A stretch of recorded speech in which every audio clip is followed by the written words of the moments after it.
Today we're diving deep into the true history and the ghostly legends of one of America's most haunted industrial sites in America, Birmingham's Sloss Furnaces. This is Hold My Sweet Tea.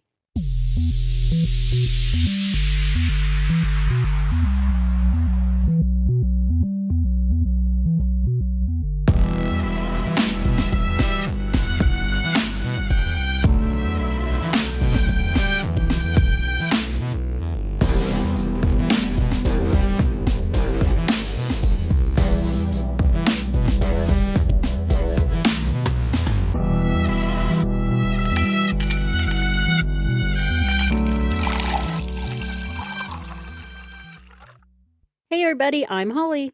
And I'm Pearl. And we have a little update. Oh yeah? Yeah. Episode 57, Rolled in a Tarp. Oh yeah, Mr. Prada. The therapist and Mr. Prada.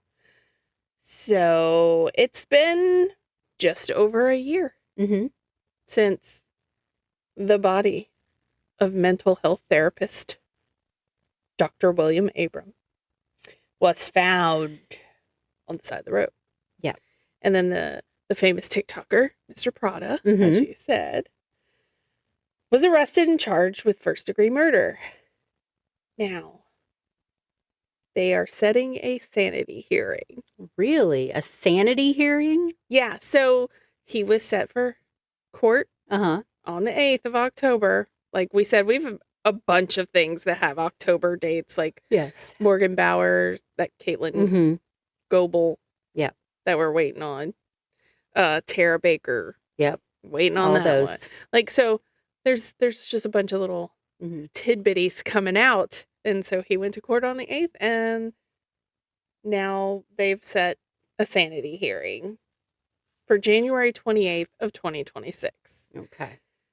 So we are to be continued some more. And we try to bring you updates on these. And I'm acting surprised, but I'm the one that sent it to you. Yes. I was like, ooh, Holly saw it first and was like, oh, looky.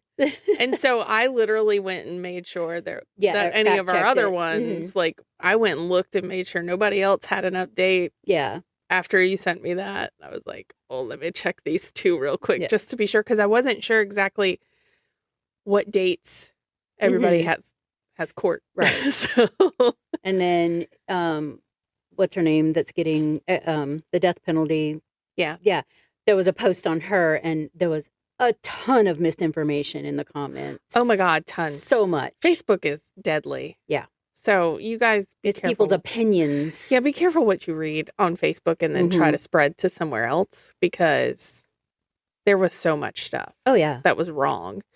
And I'm like, go listen to our podcast, because you guys don't know what you're talking about. That's me. I will shamelessly plug our podcast on everything.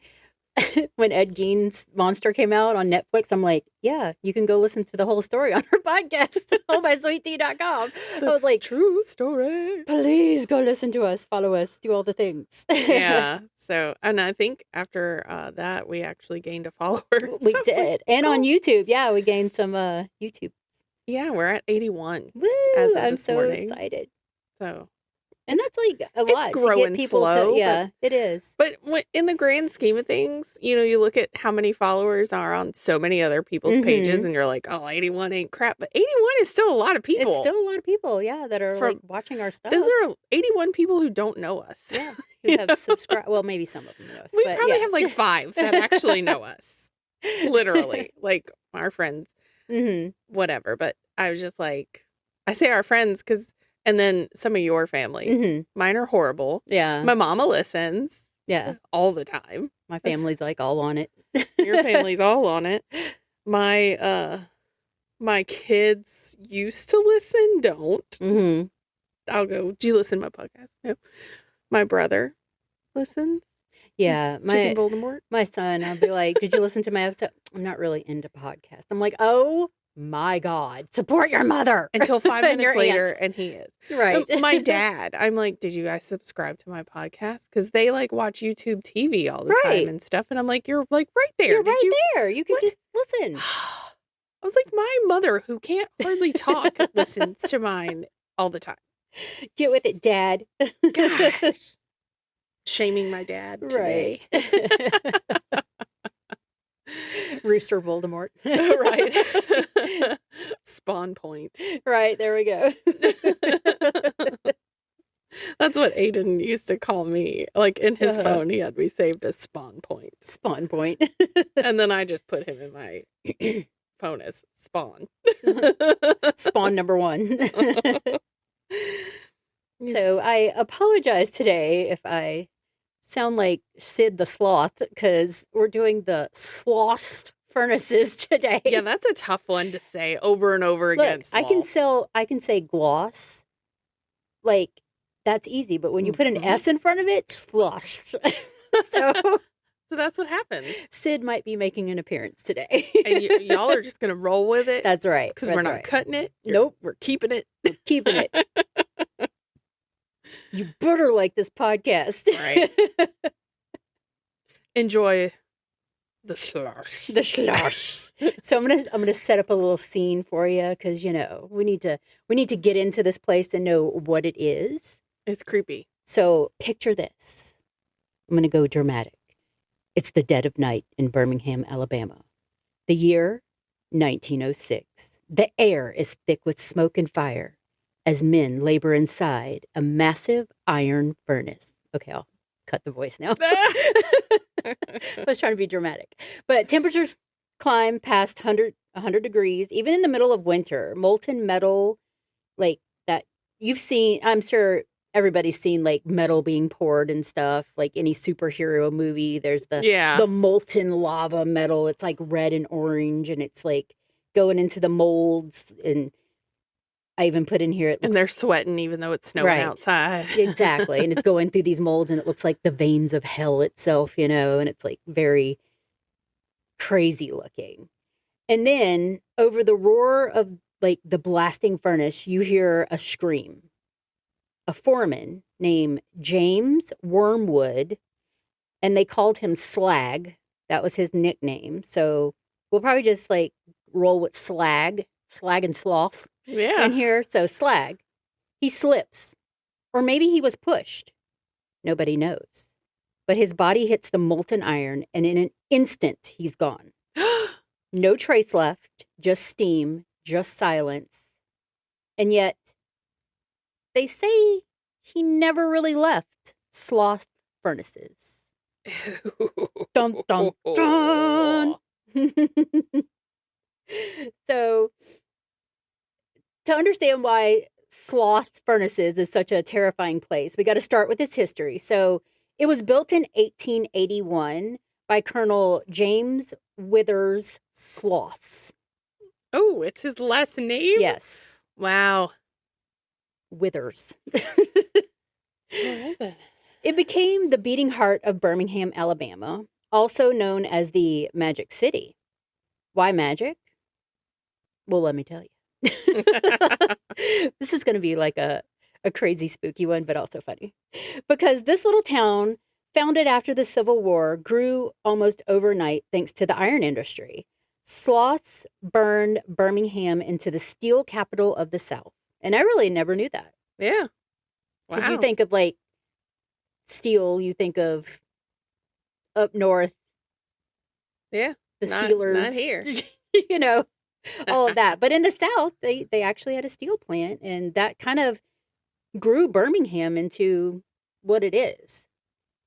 But with progress came pain. Working in the furnaces was like literally signing up for a death sentence. Yeah, I can't imagine, especially in the heat that is the South. Mm-hmm. And working in there, where like obviously they're doing their best to control that temperature, but that I mean, doors open, windows open, but that's gonna be hard as heck. It is. I'd cry. At lunch, I'd be like, I can't come back in. Me, I walk outside in the summer. I'm like, nope. I go right back inside. Especially down here. People were just so much tougher. Right. They were thick-skinned. But like hundreds of men, mostly poor immigrants and African Americans, worked grueling shifts in deadly heat. Imagine working 12 hours a day surrounded by fire and breathing toxic gases. No, thank you. I don't want to imagine it. At any moment, one misstep could lead you to falling into that molten metal or poisoning your lungs with fumes. And I'm pretty sure everybody there had some kind of lung issue. Yeah, for sure. Cancer, emphysema. Absolutely. Official records say over 60 men died on the job at Sloss. But locals whisper the true number was much higher. Like, I'm sure there were some that died and they were undocumented immigrants. And just didn't show up anymore. Right. I'm like, how does that, like, when a body, you think of like, I'm thinking of Terminator, he's like going down in the stairs. Right. But how does that, like, when a body like hits that and it just like totally, like, it's gone, it mixes with that metal, like, ew. If you think about metal, is there DNA in there? Right. Does that like compromise the strength of the metal? Right. With human, or does the body pop back up and it's like, because it was cooler than the stuff it fell into, it pops back up and it's like metal. That's where the Terminator came from. Yeah. Like, you have to, we laugh, but that's got to be like a horrible death for one. But two, I'm like, right, what does really happen? Like, now I'm going to be on YouTube. What happens when a body falls into them? Right. Like the stages of burn, because I mean it's an instant death, of course. Like, I'm pretty sure you don't even feel the pain because you're gone instantly. You hit that, it's over. Yeah, I don't know. Yeah, we'll have to deep dive into what happens to the body. I feel like I end up with like homework assignments after we podcast, because I go, I have questions. I need to know. Right. So around the turn of the century, one name struck fear into the men of Sloss Furnaces. James Wormwood, which I said they called him Slag. He was a graveyard shift foreman known for his cruelty. He drove his workers harder, faster, deeper into the most dangerous areas of the furnace. Men collapsed from heat, gas, and exhaustion. But Slag didn't care. He wanted results. So Slag was an asshole. So this is why we're like, maybe he got pushed. Yeah. Yeah. Right. Okay. He would like yell, "Move it faster, get back to work," like just screaming at people. So in 1906, Slag's reign came to a fiery end. So during that night shift, he somehow lost his footing and plummeted into a vat of molten iron. His body was instantly consumed. Officially, it was ruled an accident, but some workers were like whispering, saying stuff about people might have pushed him. Others claimed it was the furnace itself. It was hell swallowing back the devil it had birthed. Wow. Right? I'm like, they really hated him. I was about to say, there was some serious disdain for you, sir. But apparently, Slag didn't stay gone. Almost immediately, men reported strange encounters, hearing Slag's voice ordering them back to work, feeling unseen hands shoving them toward dangerous ledges. His ghost became as feared as his living self. Wow. Yeah. Sounds like he had a lot of unfinished business. He's right. Like, this cycle wasn't done. It wasn't done. So fast forward to the 20th century, even after Sloss shut down in 1971, the hauntings didn't stop.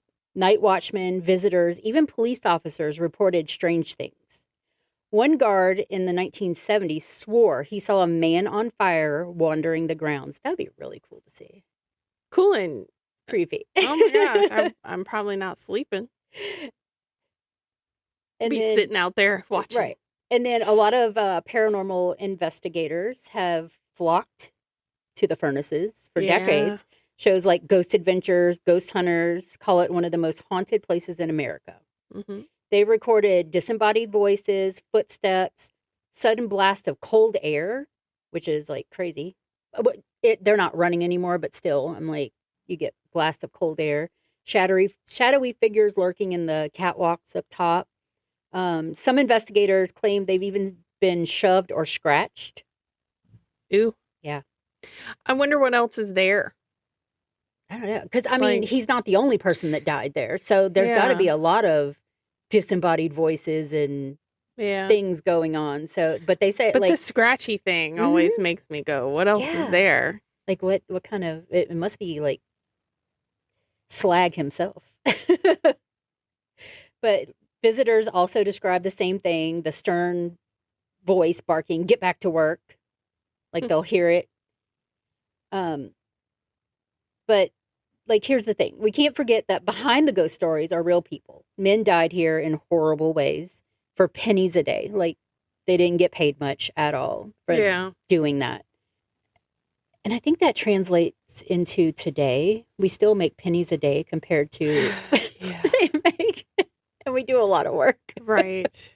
No, I don't know. I mean, I don't know very many people who are fairly paid for what they do. And then I don't know very many people who actually earn what they do make, sadly enough, because they're like, you know what? I don't make that much money. I ain't doing crap. And then the rest of the world is left to pick up your slack while you're getting paid. Well, you know what? Let's take your check away and just give it to the other person. Right.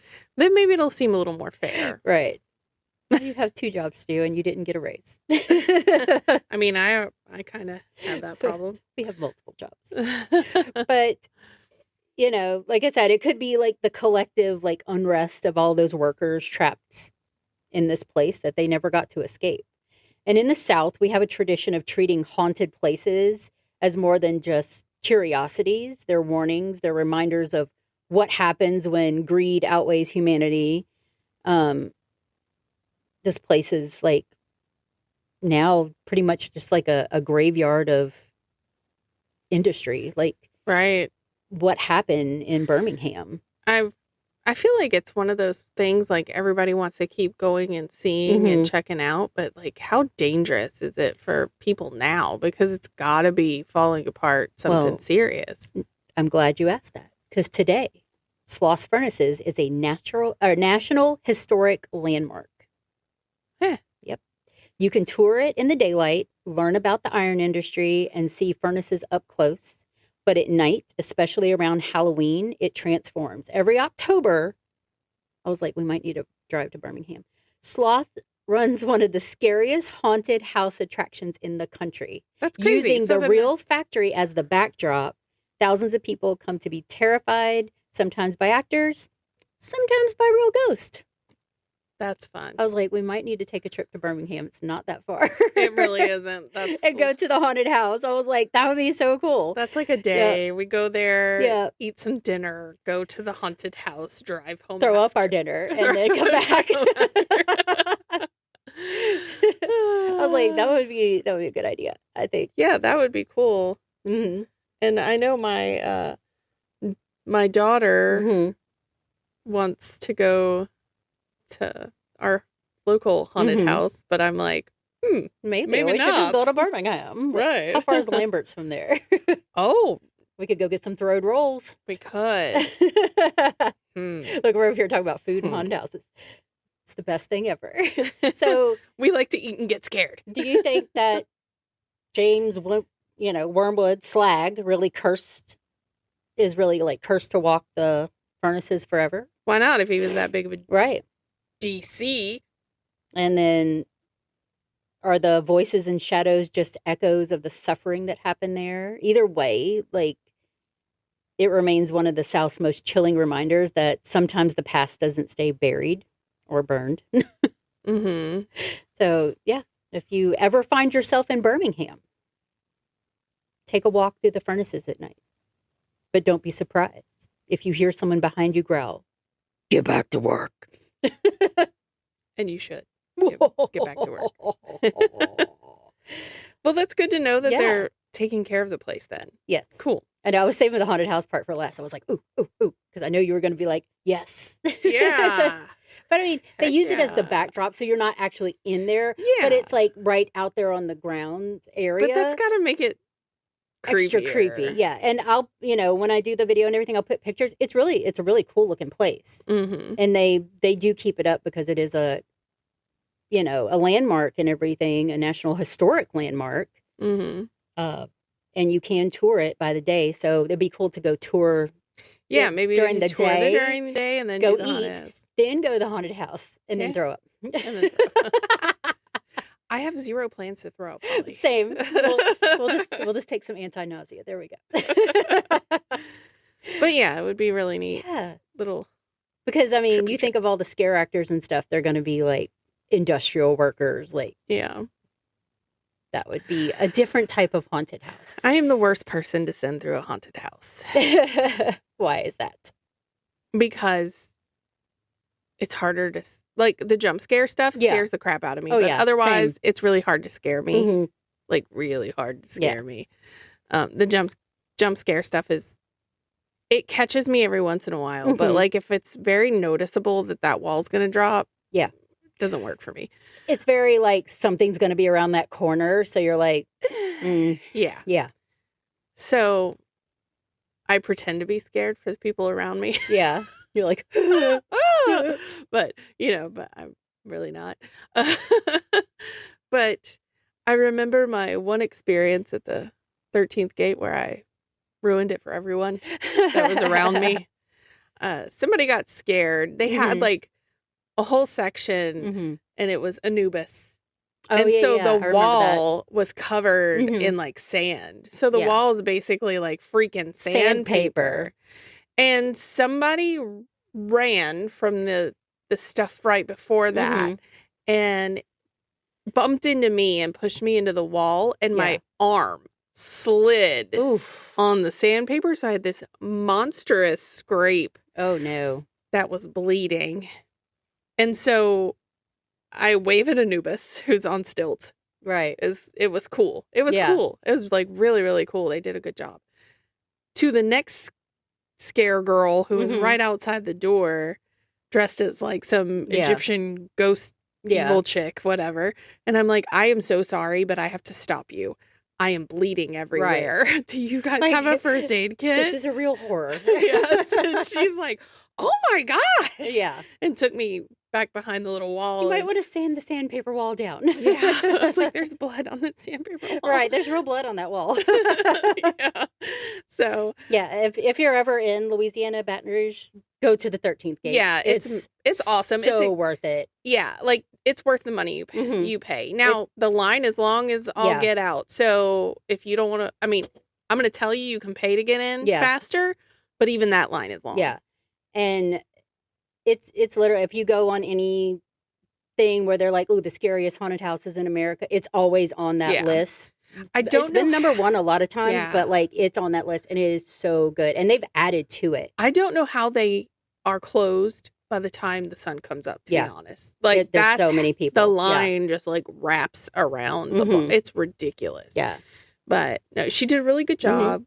Gave me all the things I needed to clean myself up and bandage it, because there's like, I don't know that they do it now, but they did they used to have you crawl through like a hearse. You go crawl through the back I remember having to do door. that.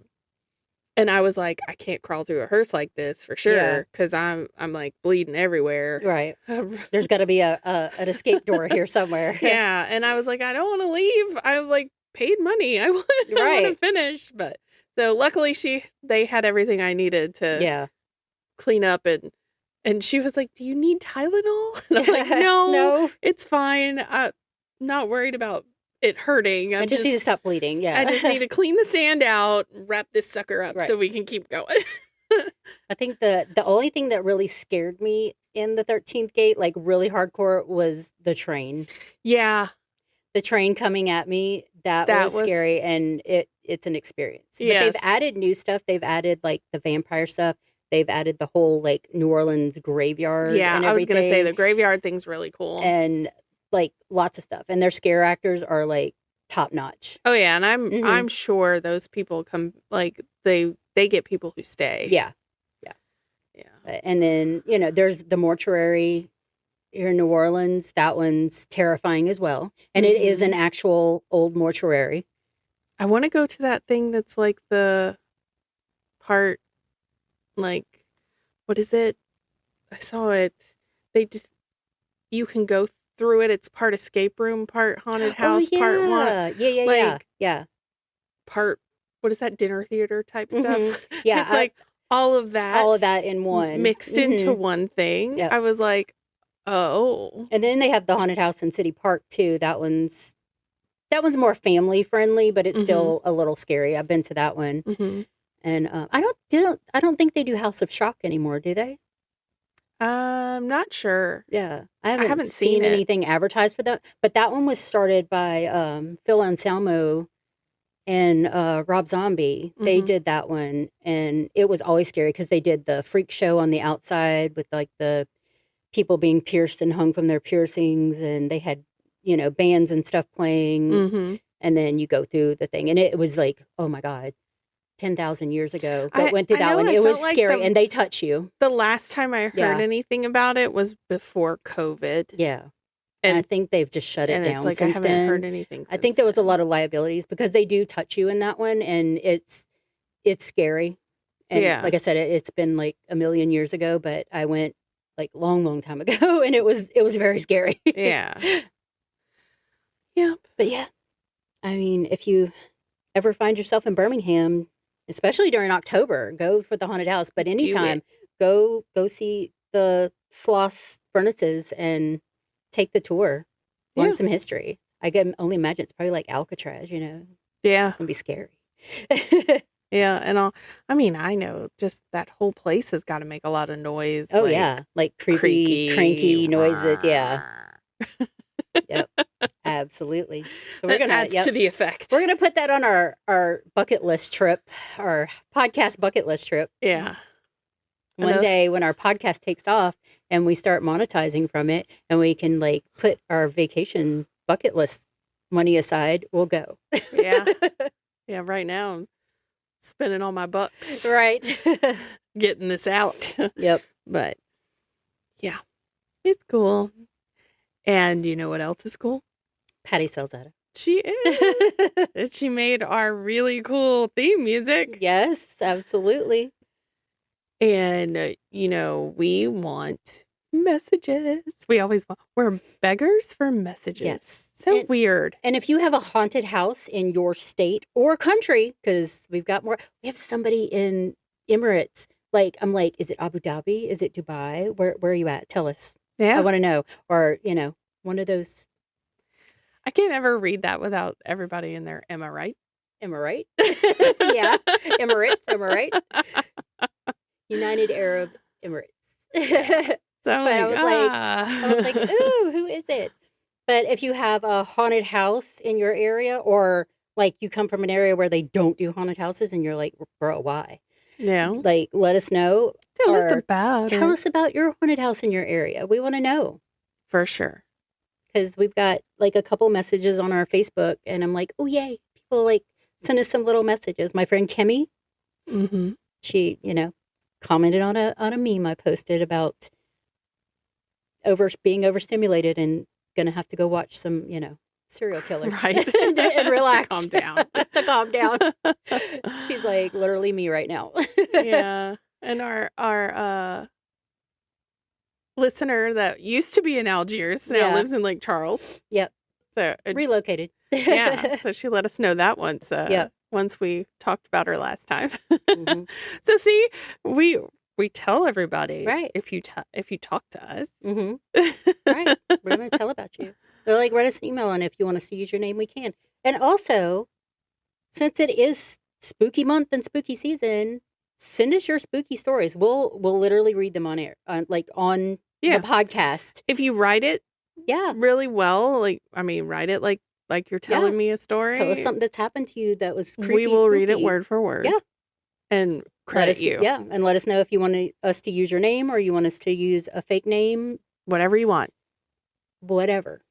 Yeah, because we'll do a compilation of scary stories to tell in the dark type stuff. A non-campfire. Without the campfire. And s'mores. Around the battery-operated candle. Yes. There we go. We got to have safety in here. Safety. Yeah, that would be so cool. Like somebody write those in, and even if it comes in like toward the end of October, we'll move it into November because and you know what? It's always spooky season. Here's the thing. I'll make a deal. Mm-hmm. If we can get some people to send us some spooky stories to read, yes, we will do it as a YouTube video. Yes, we'll use your couch, Holly. We'll kick Dylan and tell him to be quiet. Oh yeah, he will. you might get my cats in there, but it's fine. It's fine. It's fine. And Lily, my dog. But the pets are welcome. Yes. But yeah, we could do that. Yep. We'll pajama it. Yep. We'll have a pajama party. And we'll use a battery operated candle. Yes. I have some. It's fine. Or even real ones where you're, whatever. But like we'll YouTube video it and then you'll just have to excuse us if we mess up. Yep. Because I'm not going to edit that. I'm sorry. You're just going to get some raw video. Raw video of us. And then the audio from that is going to get put on the podcast platforms, and so be it. That's right. So if you send us stories, we will do that. There we go. That's my agreement. See us talk, send us a story. Yeah. Because we're spooky. No. Yeah, we are. Yep. And where would they send that to? So send your stuff to steeped@holdmysweettea.com. STEEPED.